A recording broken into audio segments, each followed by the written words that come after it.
morning, everyone. Just making sure we're all good with the technology. In case you're wondering, I'm just standing there going. Good morning. My name is Emily Quarles-Maurer. I'd like to welcome you all to the Unitarian Universalist Fellowship of Pottstown. January seems to be the month of renewal and reawakened expectations for improvement. You see all around you all of those like gym memberships and all of the diet books come out in January. And this morning, we have chosen to make this sacred space a part of our new year and our renewal and our spiritual diet. We're reminded this morning of the blessings of care and community that allow us to gather safely. We are reminded this morning of the blessings of technology, even though technology sometimes does things like turn the order of service upside down. Sorry, everyone. It brings us together, and there are so many things that we can do so much more quickly because of technology. It's amazing. This morning, unfortunately, our musician Carly Shell is out this morning. So we are going to do some experiments with singing with no piano. We're gonna try together, everyone. It'll be good. For over 50 years, oh, and thank you, Justine, for doing technology. Seriously, awesome. For over 50 years, the UUFP has been a liberal religious voice in the Pottstown area.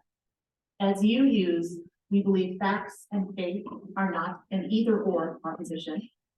We believe that we can and should honor the wisdom of the past, even as we acknowledge that we don't have all the answers, and there are still plenty of questions out there for us to explore.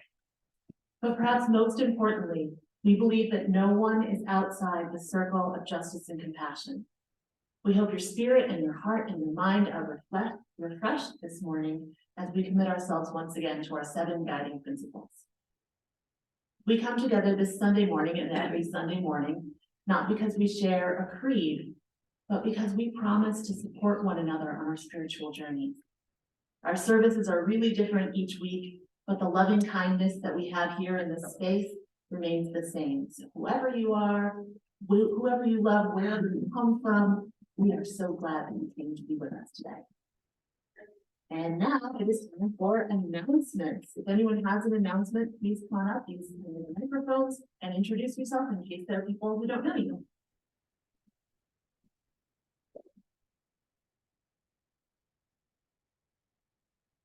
Hi, I'm Linda, and I just want to announce, I guess it's to Rick, we have a board meeting on Saturday.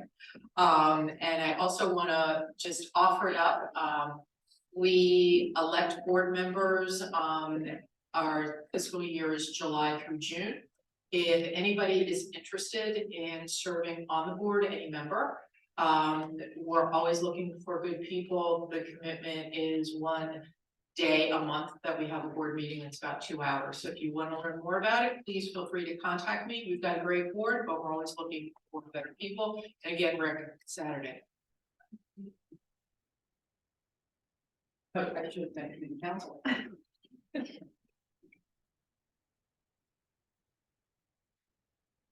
Thank you very much, Linda, for the reminder of the board meeting.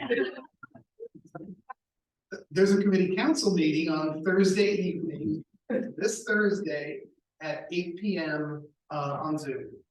So please join if you're a committee chair or if you're just a committee member and are curious what goes on, feel free to join us. Thank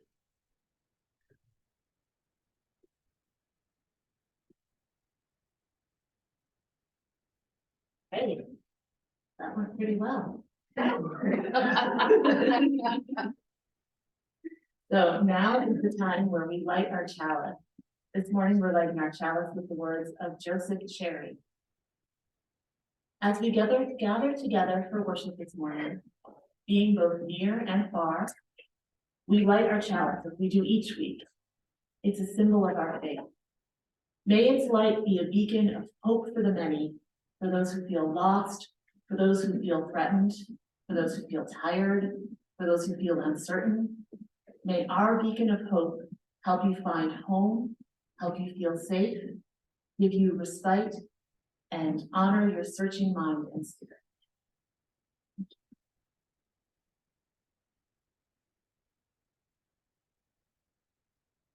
So once again, we come to the part of the service where I remind everyone that even though technology is so vital in providing us connection, it can still be a distraction.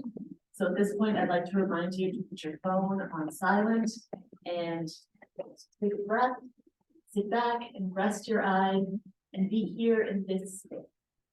We're gonna ring a chime.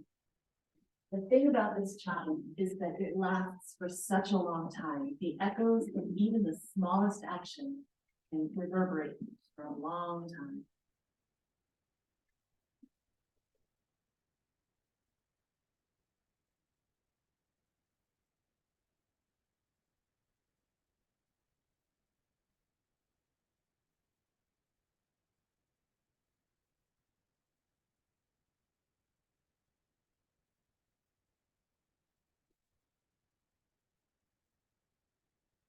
You guys probably can't hear it ringing anymore, but it's still ringing.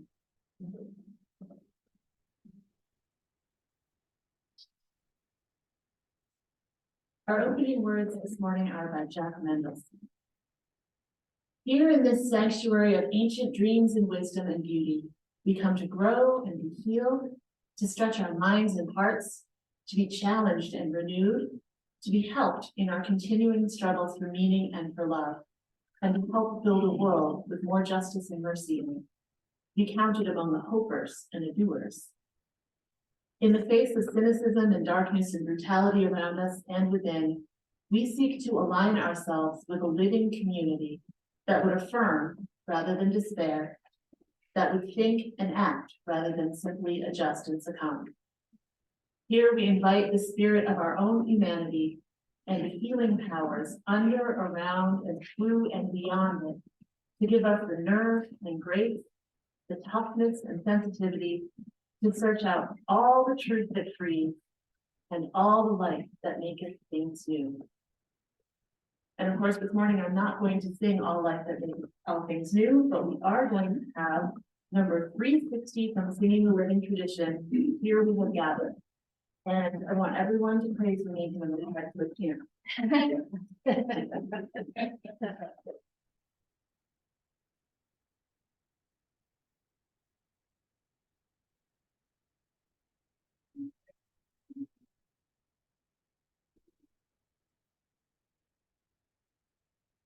A little bit of an introduction.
time for a story. So whether you are young in body or spirit, you're welcome to join us to the front of the sanctuary. And I think Miss Ruby's got a story for us this morning.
Good morning, everyone. Good morning.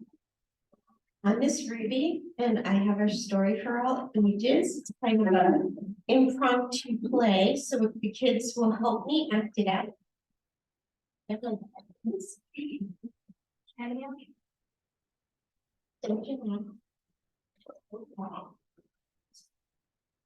So the story today is called Help, a story of friendship.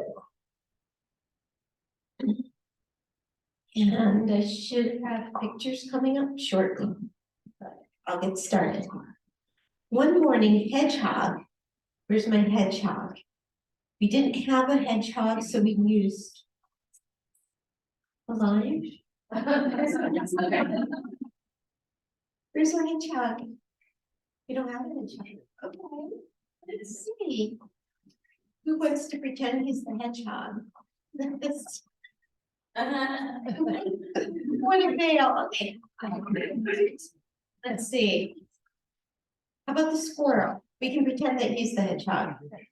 One morning, Hedgehog found Mouse covering himself with leaves. Where's my mouse? There's my mouse. Hold up my mouse. Hold him up high. There's my mouse. What in the world are you doing? Asked Hedgehog. I'm hiding, said Mouse, from Snake. Show us Snake. Here's Snake. From our friend Snake? Asked Hedgehog. Yes, whispered. Fox told Skunk, and Skunk told me that snakes are very dangerous.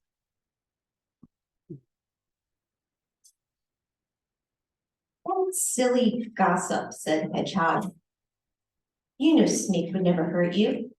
Come on, we can walk together, and you will be perfectly safe. Mouse hesitated. I insist, said Hedgehog, so Mouse went along. Hedgehog talked about little things, but Mouse wasn't paying attention. He looked around nervously. He was so scared about Snake. He looked everywhere but at his feet. And then, boom, he fell down a hole. Hedgehog peered down. You should be afraid of yourself, Mouse, not of Snake. I've hurt my foot and I can't get out, said Mouse. Okay. Are you sure? Hedgehog shouted. Yes, Mouse yelled. Stay calm, said Hedgehog. I'll get help.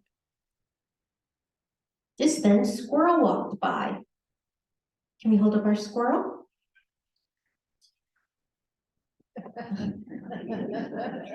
Mouse has gotten it into his head to be afraid of snakes, said Hedgehog. He was so nervous that he didn't watch where he was going, and he fell into a hole and hurt his foot, and now he can't get out. Can you help? But Squirrel couldn't help. It will be too dark, she said, and there might be spiders. Oh, Squirrel. Then Rabbit came along. Here's my rabbit. And Hedgehog told him about Mouse and Snake. You know how to go down in holes, said Hedgehog. Rabbit looked into the hole. Mouse, he yelled. It's too deep, Rabbit said to Hedgehog, and the walls are too straight. I wouldn't be able to hop out. Why don't you go, Hedgehog? Asked Squirrel. Because Mouse would have to get on my back and my prickles would hurt him, Hedgehog said. And then Mouse started to cry.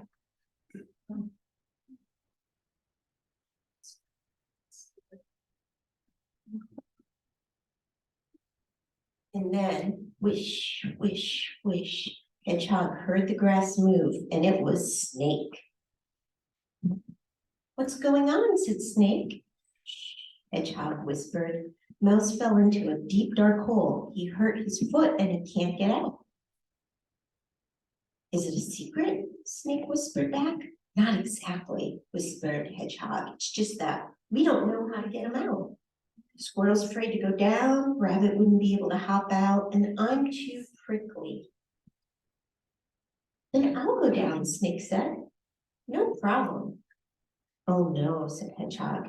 That's not a good idea at all. Not at all, said Squirrel. Not at all, said Rabbit. You see, Snake, Hedgehog said. Fox told Snake, and Skunk told Mouse that snakes are dangerous to mice. Mouse was trying to hide from you when he fell into the hole.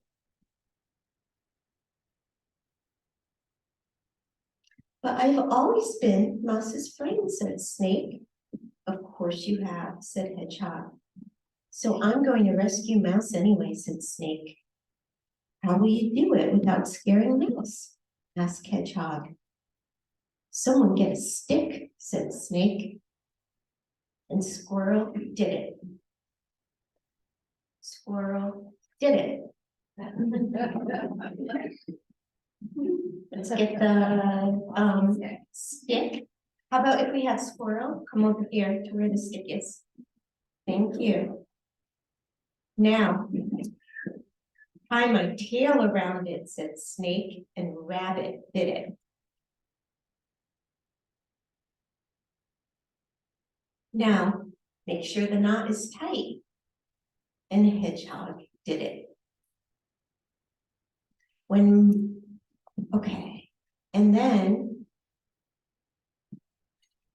we stuck the stick down the hole to Mouse. Then they stuck the stick down the hole to Mouse. Mouse is over in that hole over there. When Mouse saw the stick, he grabbed it. And then Snake began to climb the tree. Patty, can you make Snake climb the tree? And slowly Mouse came up.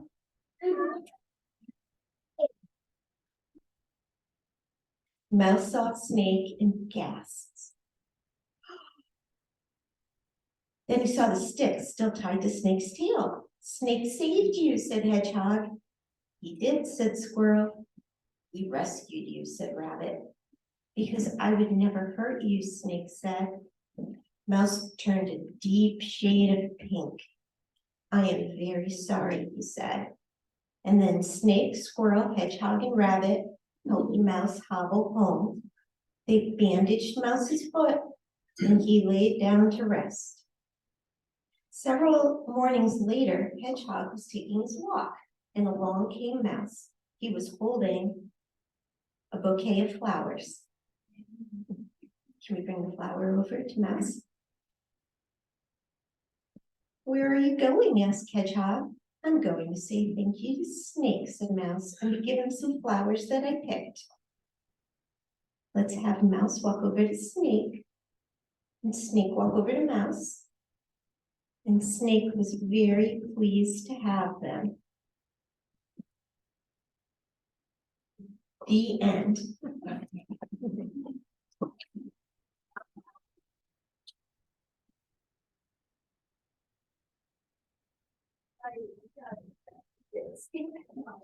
That's right. Just roll them up. So, thank you to all my helpers today.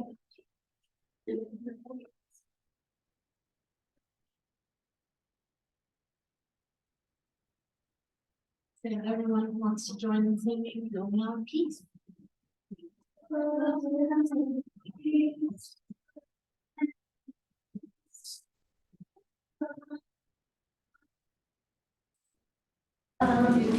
Everywhere, everywhere, you may go.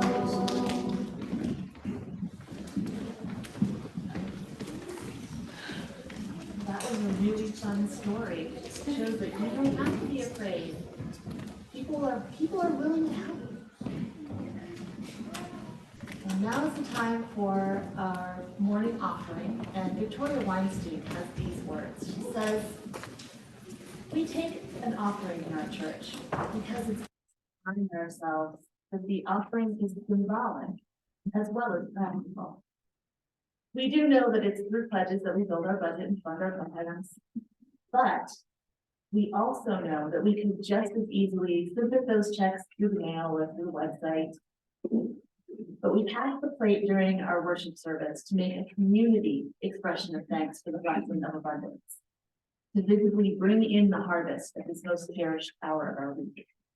Our offering says that giving is as essential to our spiritual well-being as anything else we do.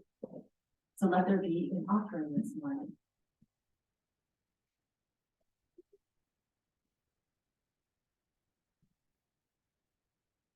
Normally when we music during the offering, so y'all want to sing? You can sing something. No.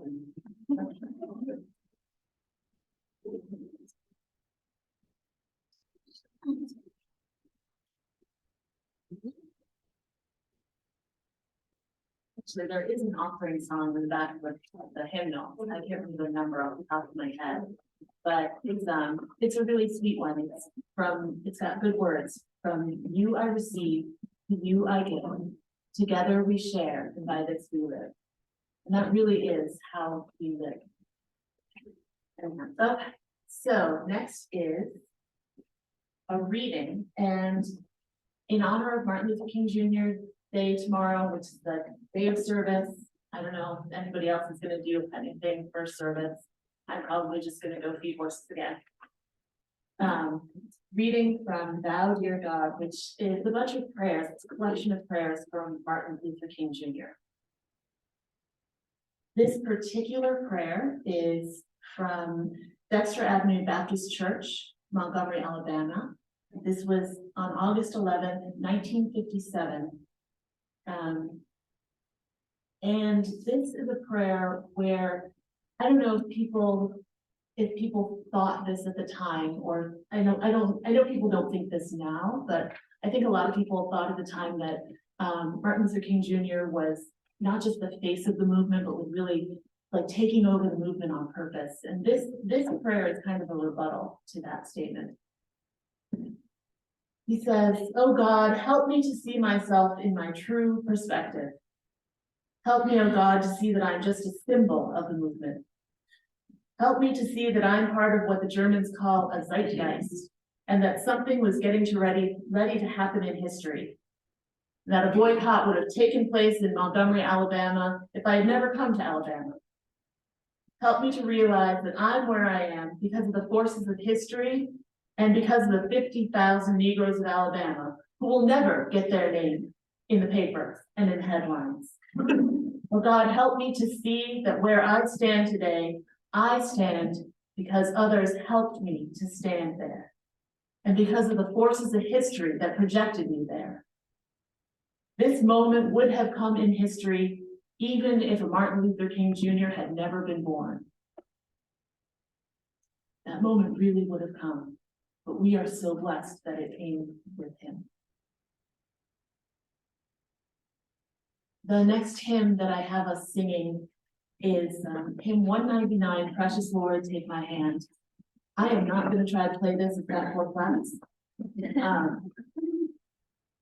This one, the reason I chose it is because I read somewhere, who knows whether it's an apocryphal story or not, that this was Martin Luther King Jr.'s favorite hymn. And it really does reflect this theme of helping, because whenever we pray, what we're always praying for is help. That's the thing. Like we pray for thanks, but we also pray for help. And this song is about how we can always trust that there's a higher power out there who's willing to reach out a hand. So if anyone knows the song, please stand up and pray with me. Thank you so much.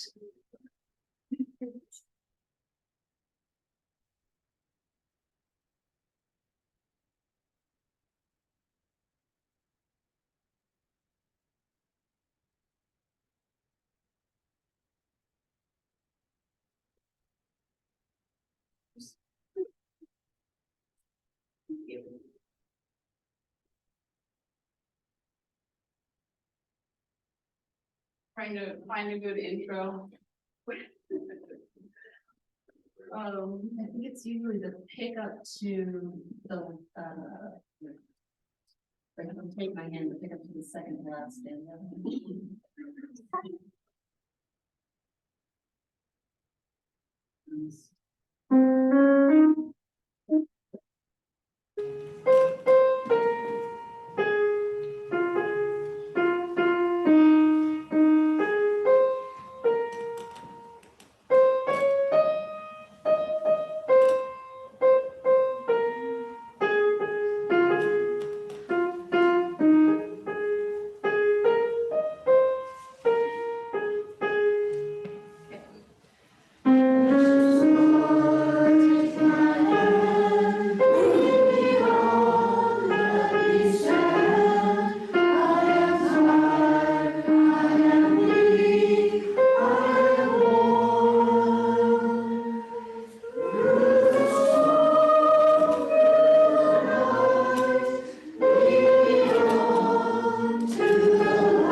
Thank you so much.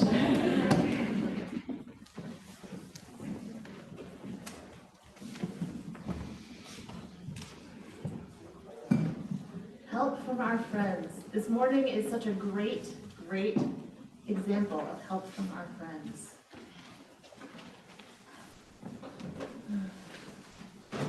Blessings of technology, they're blessings. Here we go. So the reason for this sermon, the reason I thought of this sermon is kind of a continuation of thoughts from my service on the magic penny. And if you weren't there, my service on the magic penny was about how to accept help when it's freely offered, because sometimes it's really hard. It's hard to help. One thing I didn't talk about that I thought of later was, what if you have to ask for help? What if it's not people just saying, hey, can I help you? And you having to like sit back and say, yeah, you know what? You can help. What if you actually have to go out and ask people for help? So I thought of this, my neighbors were applying to become foster parents, and they reached out and asked for help. They asked me to help them by writing a recommendation. And I had no idea what to say, so I, of course, went to Google to look up the characteristics of a good foster parent. And there were a lot of things on there, like you have to be patient, you have to be kind, you have to be firm but willing to bend, all of these wonderful things that really help with that calling. But one of the things that really stood out was that you have to be willing to ask for help when you need it. They highlighted that as a necessary quality, not just in like one thing or two things that I read, but in a bunch of different ones that I read.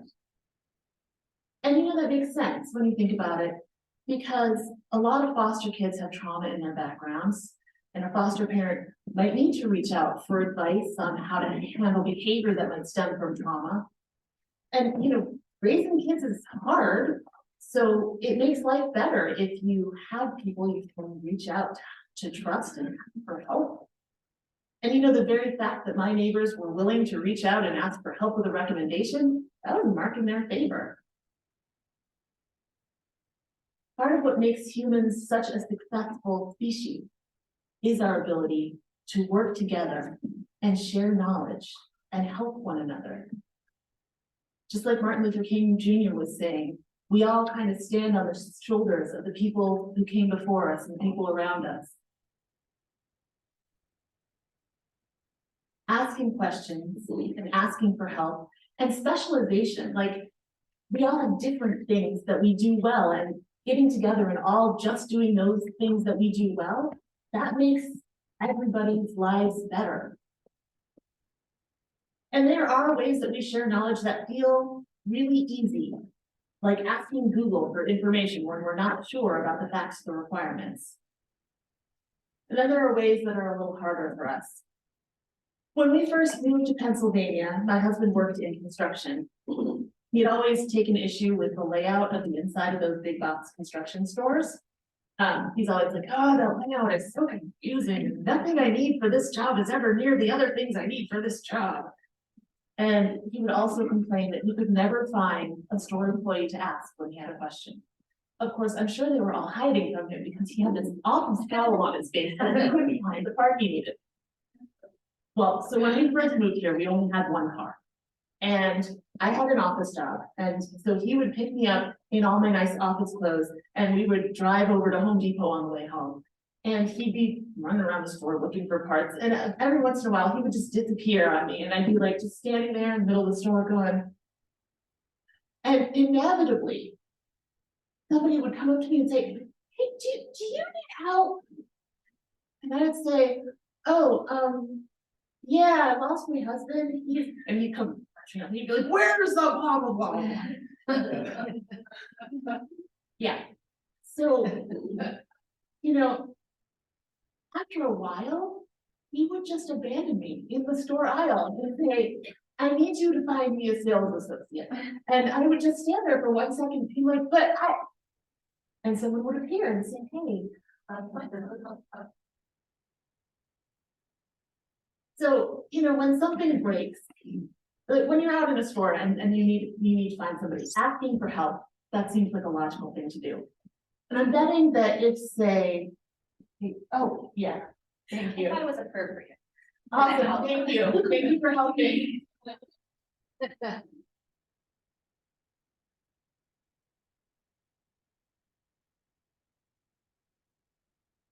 So if a pipe broke under your sink, I don't think that you would turn off the water and get out your spare copper pipe and your blowtorch and solder on a new fitting yourself, probably. I mean, raise hands if that's what you would do, because that would be awesome, and I need to have your number.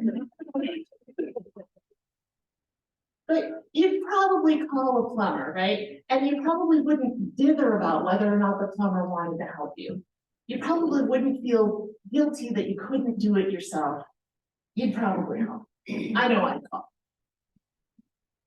I'm betting that if, say, you had that big water spill and you stepped in it and slipped and broke your finger, you probably would not tough it out and try to set that finger yourself.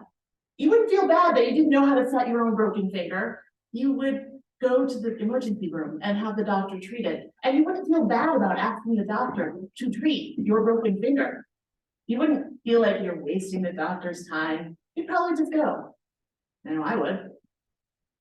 But how many of you would try to drive yourself to the emergency room with a broken finger? Instead of like asking your friend, instead of asking your friend or neighbor for help. How many of you would rationalize this by saying, finger, I mean, it's not like I'm bleeding all over the car. To the ER, it's fine. For help if you got a broken finger, like if your limbs are broken, ask for help, it's okay. But you know, asking for help from Google, where you're just looking things up and finding answers on your own, that feels pretty safe. There's a reason that people ask Dr. Google first when they feel sick, right? Asking for help in a retail store where people are kind of paid to help you, that feels okay, right? Asking experts who have special training to do things that you don't have the training to do, that doesn't feel too bad either. Asking a mechanic about a car problem feels different than asking somebody to drive you to the mechanic because you had a car problem. When you're coming to the people in your life to ask for help, it feels hard. You're not sure that they have the time or the energy to deal with your concerns. You feel like you might be imposing. Now, mind you, strangers, you feel free to impose upon, but people you love, you're like, I don't know. When really, people you love, those are the people who care about you and want to help. You might feel like you're imposing. So there's this study I read just the abstract of called "Why Didn't You Ask? Underestimating the Discomfort of Help Seeking." The Journal of Experimental Psychology published an article by Vanessa K. Bonds and Francis J. Flynn that explores the difficulties that people feel in asking for help and the ways in which we underestimate these difficulties. They write, asking for help can feel awkward and uncomfortable. Even a minor request can invite rejection or expose inadequacies, and these make a help seeker feel shy or embarrassed or self-conscious. These psychological barriers to help seeking are well understood by the people who need help. But what about the people who can provide help? Are they equally aware of the discomfort that often discourages help seeking? When you're asking for help, when you're thinking about asking for help, you know in your head that it feels kind of awkward. But the people who you're asking, do they notice that you feel awkward about asking? Probably not. What they're saying is most people, even if you have been a help seeker before and you know what it feels like to ask for help, when you are somebody who is able to give help, you aren't doing the double think that's required to think about not just how you feel about giving the help, but how they must feel about asking for help. So what it says is, without a sufficient appreciation of help seekers' concerns with embarrassment, potential helpers may passively sit back waiting for those in need to ask for help, engage in misguided attempts to encourage help seeking without directly addressing help seekers' discomfort, or mistakenly attribute underutilization of available help to a lack of need rather than a lack of confidence. So if you need help and there's available help out there, people don't know that you need help and they might just think, "Meh, nobody needs this." And if it's, well, a ride to the mechanic, okay, there's always Uber. But this is also the case in things like government allocations of need. So if there's a government program out there that's like for, I don't know, literacy. People who are embarrassed about asking for that literacy help, they might not want to use that service. And if nobody's out there specifically saying, "Hey, do you need help?" then that service is going to go away because no one's using it. And what made me think specifically about literacy is my father-in-law is down from Alaska, and he's been down for like the past month or so. And he was telling a story about, well, he was razzing on my husband who's a teacher, because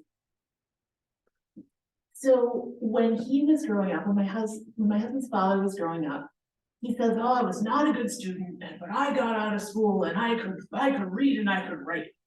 And nowadays kids can't, they get out of school, they can't read and write."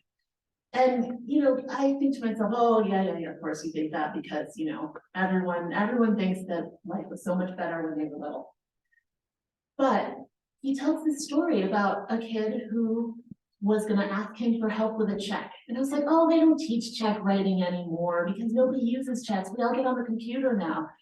And he said, no, he wasn't asking for help filling out the check. He was asking for help because he didn't know how to write anything more than his own name. This was a high school graduate. People had just been passing him on. And since he didn't ask for help, he didn't get the help he needed. So, without a sufficient appreciation of help seekers' concerns with embarrassment, potential help seekers may passively sit back. So what are these concerns that might keep people from asking for help? Well, there's a certified personal performance coach, Andy Mort. He has a blog, and he writes notes from a flow coach about things that can stop us from asking for help, even if we're struggling. And I'm just going to go through this list and kind of explain the list as we go. So the first one is the fear of appearing entitled. And what he describes this as a fear around help being a limited thing. Like there's not enough help to go around in the world, and other people must deserve this help more. And you think about hearing about that, especially with like people who want mental help, or people who need a lot of support. They'll feel like, well, there are other people who need this support more. There are other people, like I've personally heard this from people who are food insecure, and they won't go to a food pantry because other people need that food more. So fear of appearing entitled. Another one is a fear of change. So in her blog, The Soul Therapist, Samantha Moultrup says, sometimes it feels comfortable to stay uncomfortable. Now think about that. Sometimes it feels comfortable to stay uncomfortable. You know that there's something that needs to be changed, but you haven't reached that tipping point where it's worth changing. It just feels better to just stick with the awfulness than to take a chance that things could get better, but it could get worse. But Samantha says we grow when we can step away from the known and embrace the unknown. Another fear that people have is a fear of being a burden. So Mort describes this as a fear that other people don't have time and energy to help. And Melissa DeWitt, writing for Greater Good magazine, interviewed social psychologist Suan Zhou regarding her work on the ways that asking for help strengthens relationships. Zhou says, we consistently observed that help seekers underestimated how willing strangers and friends are to help them and how positive everyone feels afterwards. They overestimated how inconvenienced people feel. I bet that sometimes if you're asking for help, you must think that, oh, I would feel terrible if someone were asking this of me. But if you were the one who was, somebody asked for that same help, you'd be like, oh, of course, no problem. It's interesting the way that feels sometimes. Another thing that holds people back from asking for help is, he calls it fear of an uncertain transaction. And what I call this is the unseen ledger book in the sky, where we're afraid to ask for help because then we feel like we owe help. But it's not a zero-sum proposition. Yet again, it's not something where there's only this much help in the world, and so if we take some, we have to put some back. You know, help is there because it's community.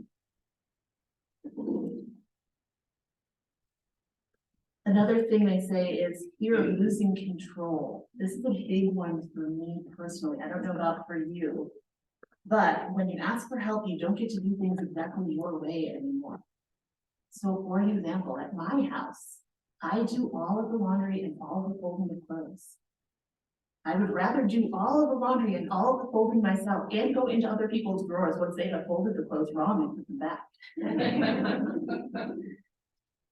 And when you ask for help, someone else will help you in their own right way rather than your right way. So I guess if you really care about the way something is done, then asking for help feels really scary because you relinquish some of that control.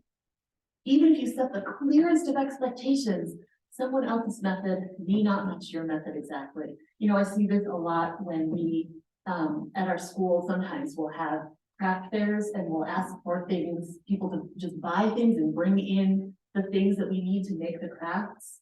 And even if you're super specific and you haven't linked the Amazon item that you need, someone will bring something that's close but not quite. And then you say, thank you so much, and you go out and buy the one you needed. But then you can also find a use for the thing that they got that wasn't quite it. You're like, oh, but you know what, this would be great here. Ingenuity. So I think about this sometimes when I'm watching dancers. Everyone is performing the same choreographed movements, but they're each doing the movements in their own way. Even if it's at the exact same time, they have their own flair and their own feel for the music. And another thing that I learned while watching dance is that different doesn't mean wrong, unless we're talking about folding clothes. Folding clothes. Yeah, I like literally I will go into my husband's drawer and refold his shirts. So one more fear is fear of energy drain. If you're already exhausted by dealing with whatever it is you're dealing with that you need help with, simply deciding who to ask and what to ask for may just feel like more trouble than it's worth. And now this is going to be the big one. Fear of rejection. He describes this as a fear around looking for help as weakness. In their Scientific American article, Why Kids Are Afraid to Ask for Help, Kayla Good and Alex Shaw wrote, kids as young as 5 care a lot about the way other people see them.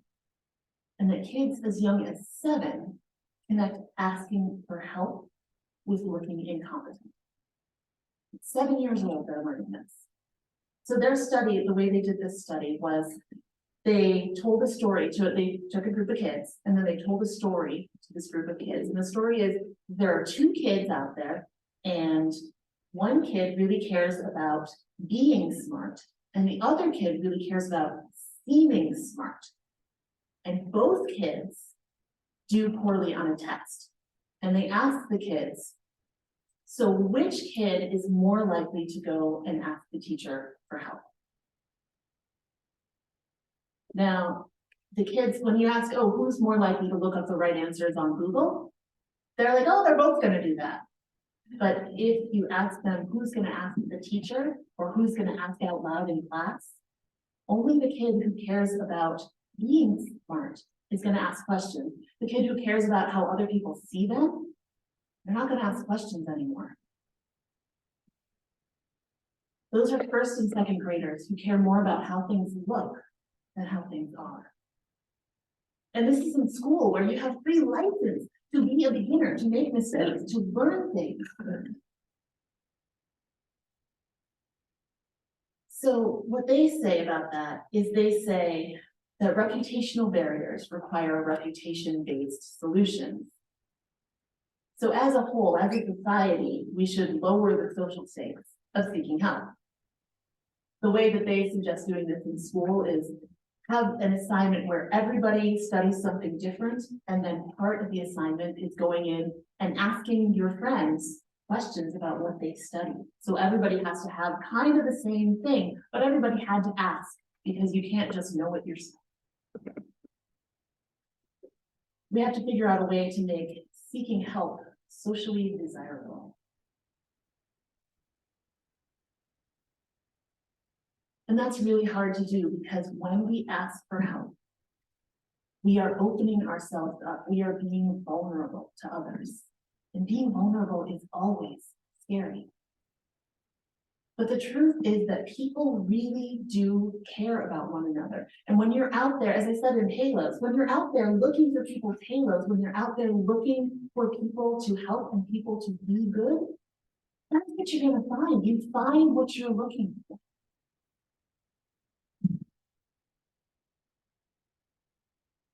So I guess the takeaway from all this is a quote from Barack Obama. He says, "Don't be afraid to ask questions. Don't be afraid to ask for help when you need it." He says, "I do that every day." Asking for help isn't a sign of weakness, it's a sign of strength. And it's a sign that you have the courage to admit when you don't know something and to learn something new. So may we all have that courage.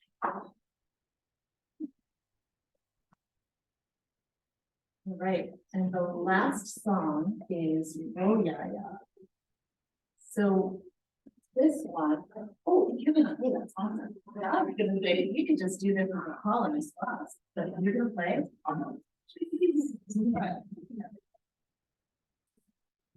All right, we have done Oh Yeah Yeah before, but it's probably not like 5 years. So anyone who doesn't remember this song, it's okay, I get you. Gonna be a little quick.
you want to join me in reading out our chalice extinguishing words?